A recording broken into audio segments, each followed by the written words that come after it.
Bagaimana? Masih semangatkah? Tentunya yang Miss harapkan kalian masih tetap semangat dalam mengikuti kegiatan MPLS hari ini. Materi berikutnya yang akan kalian dengar akan disampaikan oleh Korwas, yaitu pembelajaran di masa pandemi. Miss harap saat kalian mendengarkannya, kalian tetap menjaga prokes di rumah ya. Selamat mengikuti. Assalamualaikum warahmatullahi wabarakatuh.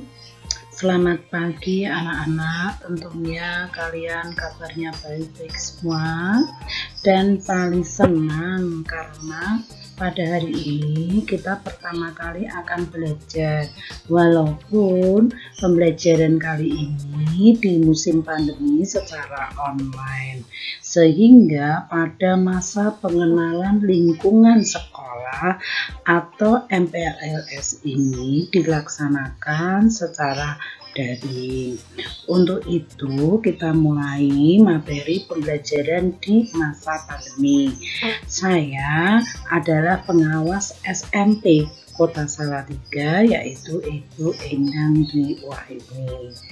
Dimana apabila nanti anak-anak belajar di masa pandemi ini, yaitu di jenjang tingkat TK, SD dan SMP, ada dua cara, yaitu satu, pembelajaran tatap muka terbatas. Jadi di sini jumlahnya dibatasi, jaraknya juga. Misalnya kalau di TK itu jaraknya 1,5 meter dari antar satu siswa dengan siswa yang lain, itu dibatasi untuk 5 orang per kelas. Sedangkan kalau SD dan SMP maksimal 18. Ini karena dibatasi, maka pembelajaran tatap muka terbatas. Sedangkan yang kedua, pembelajaran jarak jauh, yaitu pembelajaran yang dilaksanakan secara online atau secara daring, ya. Karena adanya aturan dari pemerintah yaitu PPKM dari tanggal 3 sampai 20 Juli 2021, maka pembelajaran kali ini masih menggunakan pembelajaran jarak jauh atau PJJ.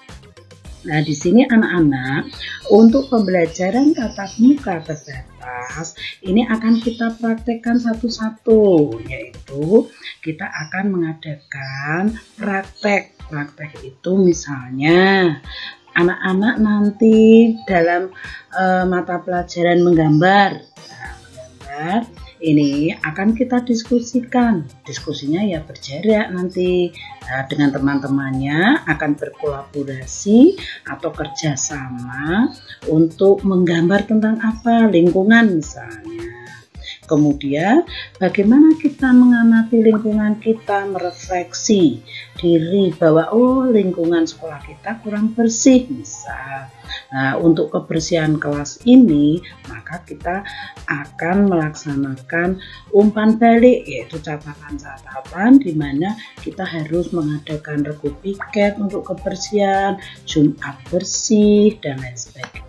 Kemudian ini contoh dari pembelajaran yang terbatas tadi. Ini jaraknya 1,5, selalu mengikuti protokol kesehatan yang sudah disampaikan oleh Dinas Pendidikan dan Kesehatan, yaitu selalu memakai masker, jaga jarak, cuci tangan dan lain sebagainya. Kemudian pembelajaran itu kalau itu membutuhkan kita harus bekerja sama, itu juga berjarak. Di sini kita bareng-bareng gambar tentang lingkungan misalnya. Nah, tadi menggambar tentang lingkungan sekolah kita. Kemudian pembelajaran jarak jauh, kalau pembelajaran jarak jauh itu menggunakan teknologi pembelajaran dengan komputer atau dengan teknologi interaktif dengan HP atau handphone. Kemudian teknologi komunikasi satu arah, yaitu dengan radio misalnya, radio Salatiga. Kemudian ataupun kalau tiga-tiga ini tidak terjangkau, maka guru akan melaksanakan kunjungan, namanya guru kunjung atau keliling, guru keliling. Dan pembelajaran jarak jauh ini berbagai macam media yang digunakan, yaitu yang pertama handphone, itu bisa dengan video call, WhatsApp, kemudian juga dengan Google Classroom dan lain sebagainya. Sedangkan untuk pembelajaran jarak jauh yang lain yaitu dengan komputer, ini dengan komputer. Nah, di sini kalau tadi menggambar lingkungan, saya akan menggambar tentang lingkungan menggunakan aplikasi apa? Banyak sekali aplikasi di situ yang disiapkan oleh Google di sini dari internet. Yaitu misalnya saya menggambar dengan aplikasi Canva, namanya Poster of Canva, menggunakan Poster My Wall, menggunakan dengan Filmora, PowerPoint dan lain sebagainya. Nanti kalian akan belajar seperti itu. Kemudian ini hasilnya poster-poster tadi yang digambar secara aplikasi, yaitu dengan cara aplikasi. Ini jaga kebersihan, kemudian jaga kebersihan agar tidak punah. Ini semua kita bisa melihat di aplikasi tersebut. Kemudian hari lingkungan hidup sedunia, misalnya ini 5 Juni, kita bisa berselancar lewat internet. Nah, ini setelah 1 tahun nanti, itu tadi salah satu hasil dari misalnya nanti mata pelajaran IPA. Itu ya SD SMP itu mata pelajaran IPA. Berarti ada hasil dari mata pelajaran bahasa Inggris, ada hasil dari matematika dan sebagainya.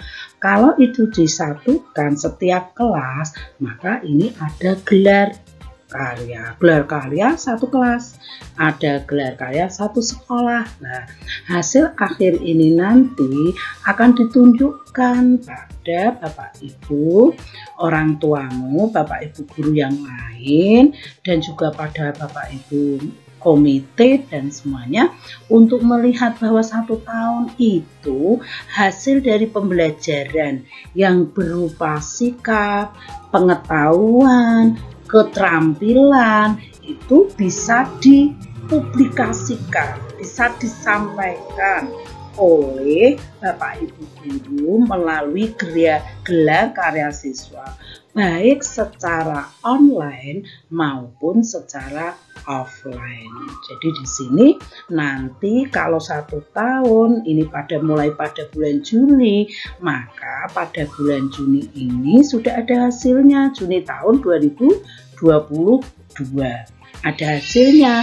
Ini loh hasil karya kelas 7A, hasil karya kelas 1 ya, 1 SD, hasil karya. Nah, semua itu nanti ada di portofolio kalian masing-masing selama 1 tahun. Portofolio itu kumpulan dari hasil-hasil pembelajaran, yaitu berupa sikap, pengetahuan, keterampilan yang sudah dihasilkan selama 1 tahun. Jadi demikian anak-anakku semua untuk pengenalan pembelajaran di masa pandemi. Apabila kita masuk nanti berarti pembelajarannya dengan pembelajaran terbatas, sedangkan kalau yang belum boleh misalnya pada zona merah, ini kita pasti pada zona merah banyak yang terkena virus corona, ini berarti kita pembelajarannya tetap jarak jauh. Demikian, wassalamualaikum warahmatullahi wabarakatuh. Terima kasih.